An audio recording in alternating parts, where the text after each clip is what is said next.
Hello everyone, welcome to Rawlesims. It's me Rawls, and I am back with more Seduce Me, the Otome. So last time, in the first episode, we were at school with Miss Mika, who everyone calls Anderson, and she got called to the office, and I left it on the cliffhanger. Figured it'd be exciting. So here we are, we're back, It was certainly no laughing matter. Let's find out what happened. Cold. It was really cold. The rain became heavier that afternoon, accompanied by rolling thunder now and then. The skies had turned dark, though I couldn't see any of it under the black umbrella. Not that I was looking up. In fact, looking up was the exact opposite of what I wanted to do. I stared at the grass beneath my feet, unable to look up at the people weeping around me. All I could see was the damp grass underneath my feet. Only the monotone eulogies that floated through my ears reminded me that I was at a funeral. Dun dun dun. Alright.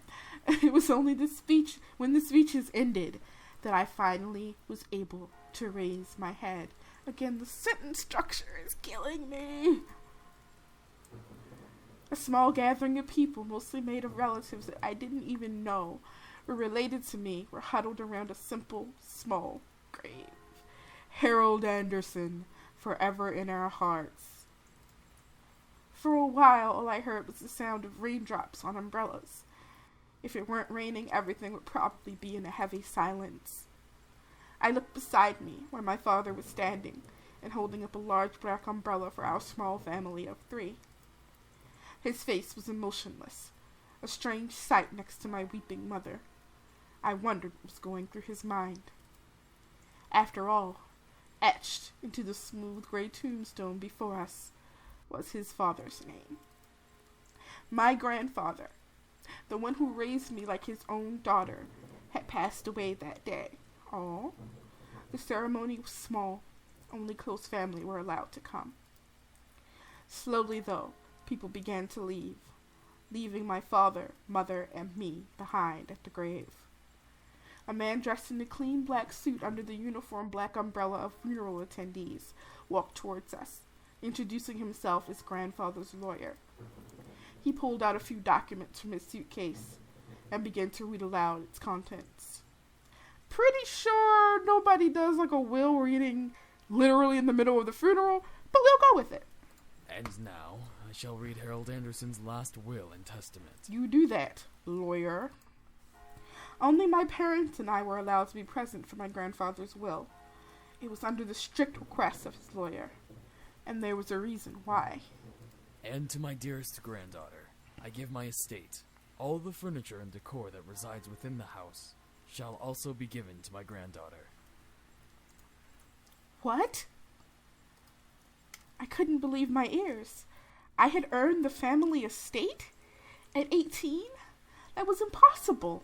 And yet it was written by my grandfather's own hand.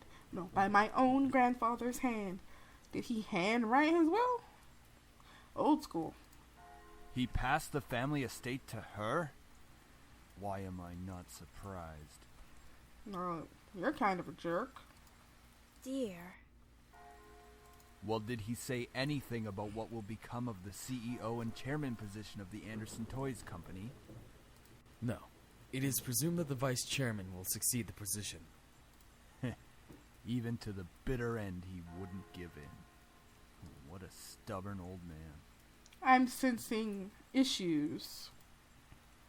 Shaking his head, my father turned to face my mother with a serious expression on his face. That looks kind of like a pissy expression to me, but okay. About the estate. Should we send her there to get used to the building? It'll be a good place for her to live after high school. Are you sure we should? Why not? This would be a good experience for her. Honey, what do you think? ...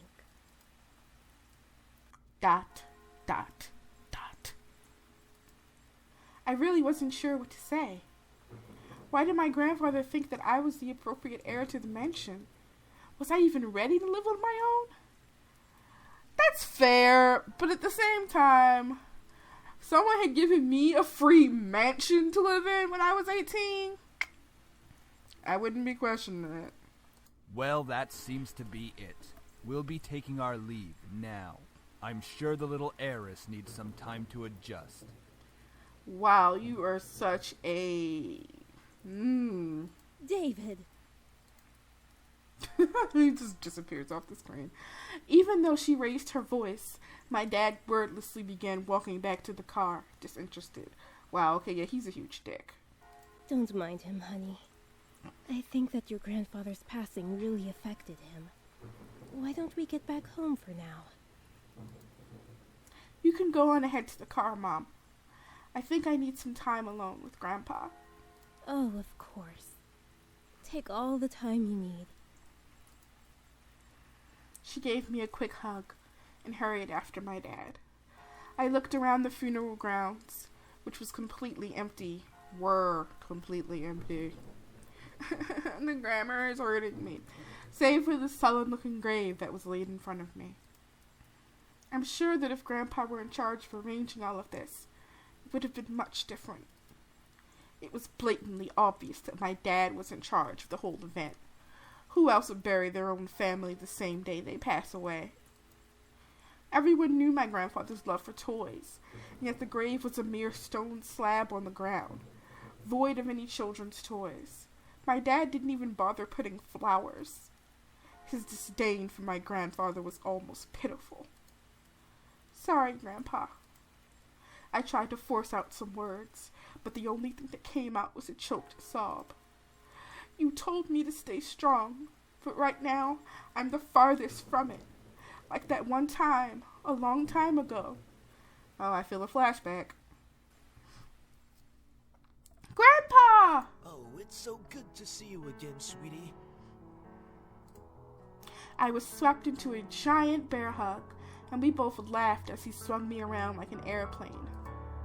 It was one of my favorite things about seeing my grandfather, the way he greeted me. Unlike my father, my grandfather was loving and playful, even as I grew older. Sorry that Daddy couldn't be here today. He said that he wasn't feeling too good again. It had always been like that. Dad missed every visit to Grandpa's house, citing that he was busy with work or wasn't feeling well. Is that so? Well, that's okay. Daddy can come around next time. And you're here, right? Yeah. So, what are we doing today, Grandpa? Mommy says that there's a new dessert cafe open in town. Maybe we could go. Oh, I would love to. But I've been so busy with the company these days. We're actually working on a little something. Would you like to see? Yes. Ooh, is that a toy? It is. I was designing a new line of them. But I feel like something's missing. You don't think you could help me out, could you? Of course. He placed the toy in my hands with a smile, and I inspected it carefully. It was beautifully crafted, and obviously a lot of work was put into it. There was one thing, though. So, what do you think? I think the heart on its chest should light up when you hug it. It'll be like it's alive, and it can be like a little nightlight before you sleep. He stroked his chin, considering my input while nodding his head. After a few moments of silent deliberation, he turned to me with a chuckle. That's a great idea. I'll get to changing it right away. You're always like my little lucky charm, dear. You always know what to add to make the perfect toy. Well, I hope I can be like you one day, Grandpa. You want to make toys as well?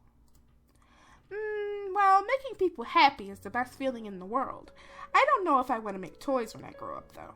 Don't worry too much about it. You have plenty of time to decide. Besides, you should do what makes you happy as well. That makes sense. Daddy doesn't think of it in the same way, though. Your father. I'm sure he just wants the best for you. I'm sure he's just a douche.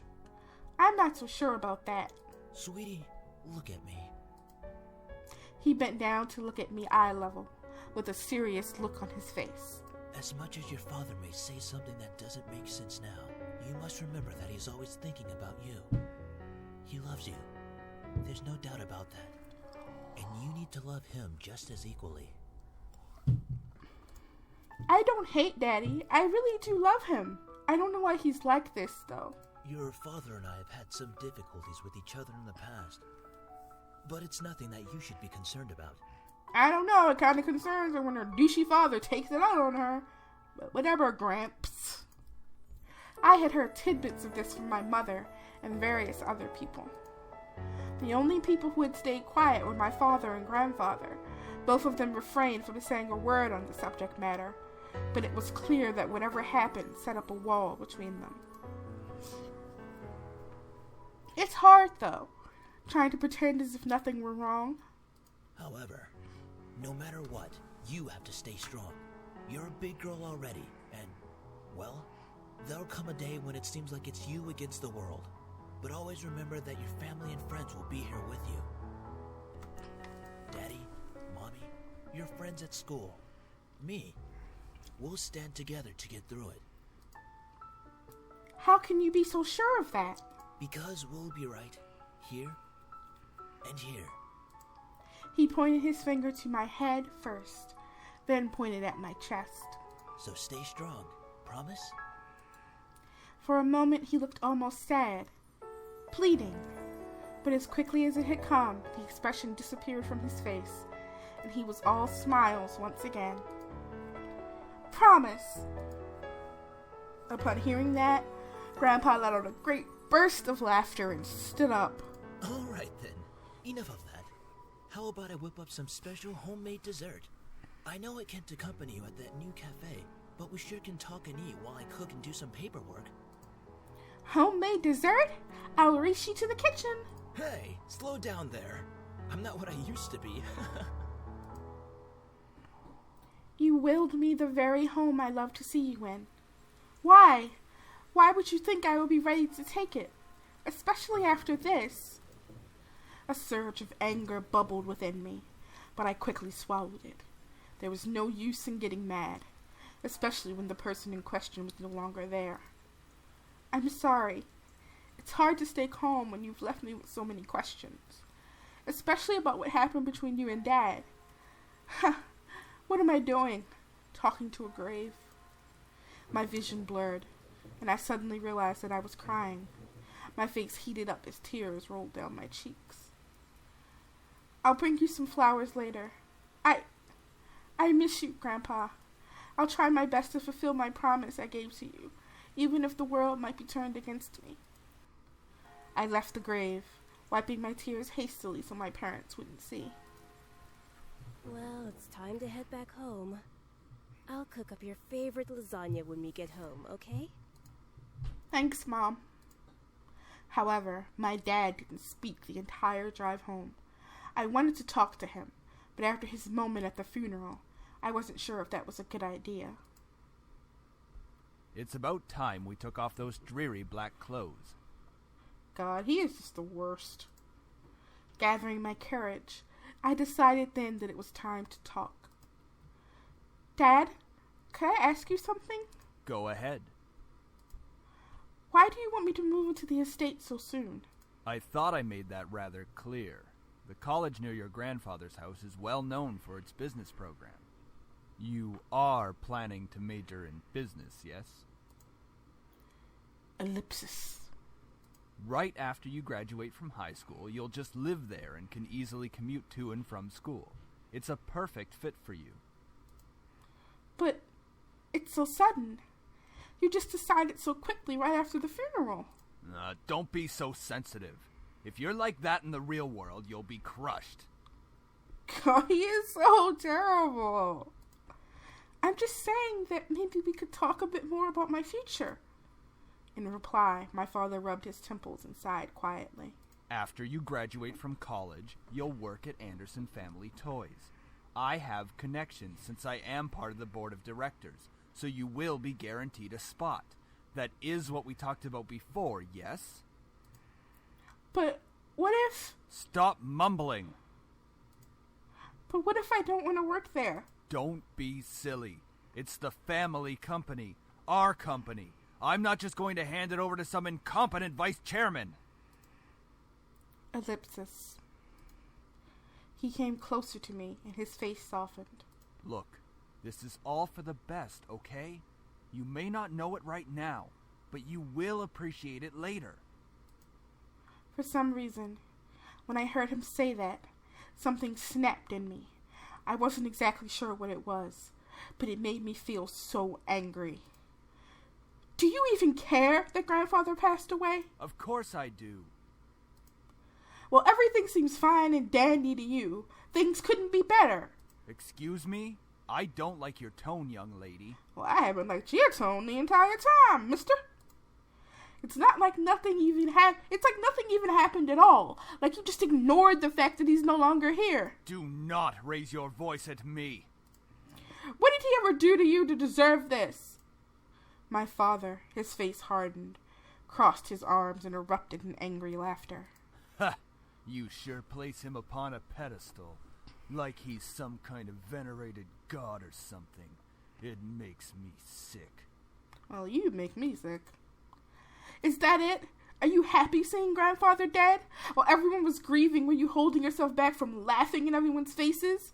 Did you feel just a bit happier seeing him lie in the graveyard? Ooh.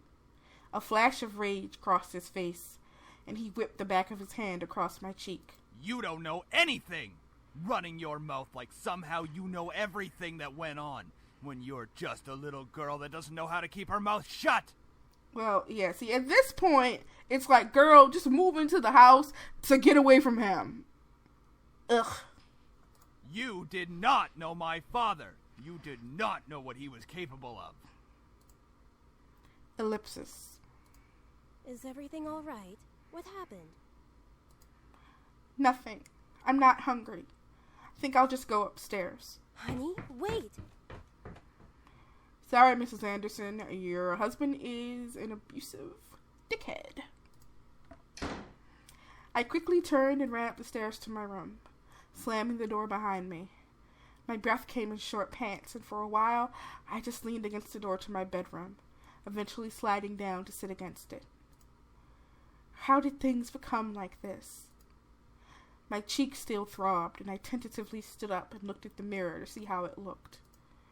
Hopefully it doesn't bruise. Ha! What am I saying? Tears formed in the corners of my eyes, but I blinked them back rapidly. I couldn't cry for the second time today. I had to be stronger than that. Are you all right? Your father told me nothing happened, but you know your father. I'm fine. I just lost my appetite. The lasagna's done, though, and I don't want you skipping any meals. Are you sure? Yeah, don't worry about me, Mom. I'll come downstairs later to eat. You're not telling me the whole story. I just don't want to eat right now. Please, dear. Tell me what's going on. I wish you would tell me why you're being like this. Ellipsis. I wanted to tell her. A part of me was screaming to tell her what Dad had done. At the same time, I knew she couldn't fix anything. Besides, I was moving out regardless. I remained silent, letting the event remain in the past. Well, I'll leave your food on the table if you want to eat it later. Finally, my mom left me alone. It was strange to think that she was only a few inches away from me, only separated by a single wooden door. I really didn't know what to do. I needed to do something, anything to get my mind off of what just happened. Anything would be better than thinking any more about the pain still radiating from my cheek. I was going to move into my grandfather's house tomorrow. I should probably pack my stuff so I would be prepared for tomorrow. Yeah, that was a good idea. I should start packing. I opened the closet, rummaging around for a while before I finally found 2 large bags. Pulling them out onto the floor of my room, I then began to empty my drawers and cabinets so that I could bring all my things with me. I didn't have much to bring, other than just clothes and some toiletries. It was kind of bizarre that I didn't have many personal belongings. It wasn't like my luggage was completely devoid of them, but I certainly didn't have many things in my room that I would miss if I just suddenly left the house. I shook my head to rid myself of those thoughts. If it were going to be my new home, it would have to feel like it. One way or another, I was going to make it a home. Oh my goodness. Just as I was packing my things, my cell phone began ringing and vibrating in my pocket. I slid my phone out of my pocket and answered it while slowly easing myself onto my bed. Who could possibly be calling? Hey, Anderson, you there? Is everything alright? We were worried about you, so we decided to call. Ellipsis. Hello? I'm really glad you guys called. My voice managed to come out, though it was only a whisper. What happened? Are you okay? Well, I slowly began to tell them about the funeral that afternoon. A small silence followed when I was done recounting what happened, and to my relief, Naomi finally spoke up. I can't begin to imagine how you must be feeling right now. I'm so sorry. Do you want us to come over right now? No, it's okay. My dad isn't in a good mood, so could we just keep talking on the phone like this? Oh, this is really sad, especially because this is really very reflective of, like, kids in real-life abusive situations. But there was a warning at the beginning of the game, so. Of course. We'd stay on the phone until the crack of dawn. Right, Suzu? Yeah. We're always here if you need us. After all, we wouldn't be the awesome triple threat trio without you, right? Yeah. Triple threat trio? That sounds like the name of a gang. There is literally no gang that would ever be called the triple threat trio, Naomi, but sure. Yeah. I mean, we're all taking on the world together. We've got to sound somewhat scary, or else no one's going to take us seriously. What's with you and naming things? You've got to step up your game, Naomi. Falling behind to the cool kids like Anderson and me. Tisk, tisk. I thought Anderson was the namer. Hey! I'm a cool kid. If anything, I'd say you have to step up your game. We chatted cheerfully about all sorts of things. Very soon I had forgotten about the events that day and was engaged in a conversation about Naomi's favorite TV show, some program called Herlock. Really? We all agreed that the actor playing the titular character certainly had a very distinctive look about him, with that long overcoat and scarf wrapped around his neck. Seems like a pretty, pedestrian conversation about, quote, Herlock, but okay. We had many disagreements about who we thought was the coolest character. Yeah, he has really high cheekbones, and his eyes are pretty, though I do have to say I prefer Jetson. As a bonus, his actor is just so sassy. I looked at the clock hanging on the wall and realized how late it was. Whoa, it's already 1 a.m.? Sorry for keeping you guys up so late. I think I'm gonna hit the hay for tonight. See you guys at school tomorrow. I should probably shower and go to bed. I can't believe I stayed up this late just to talk to my friends. But it was really nice. Well, to the bathroom I go. I took a relaxing shower. Nothing beat hot water and the feeling of being clean. After drying myself, I promptly dressed in my pajamas and crawled into bed. Ah, nice hot shower after a long day. I'm so glad to finally be in bed. It had been a really long day. I knew that I was wishing for something to change back in class, but I certainly wasn't expecting any of the things that happened today. And I have to go back to school tomorrow. Ugh, you don't get any bereavement leave? Come on. I curled up on my side and tightly wrapped the blankets around me. I really wasn't in the mood to be returning to school, but my dad probably would make me go just for the sake of it. It's time to go to sleep. I reached out to the lamp on my nightstand to turn off the lights. However, my mind was so lost in the passing of my grandfather, the thought of inheriting something so big, that it haunted my mind the entire night until the next morning. And I'm going to end it here for today, you guys. Yeah, let me know what you think of this. Obviously, I can keep doing episodes of this. It's pretty fun to me. It's interesting to me, you know, because I get to experience the visual novel along with you guys. But, you know, if people aren't interested, then I don't really have to keep doing episodes of this. So, yeah, just let me know what you think, or leave a like, comment, all that sort of good stuff. Yeah. give me your feedback. It's important, and I enjoy it, and I'm very thankful for it when it so happens to appear. And I will see you guys in the next thing that I record.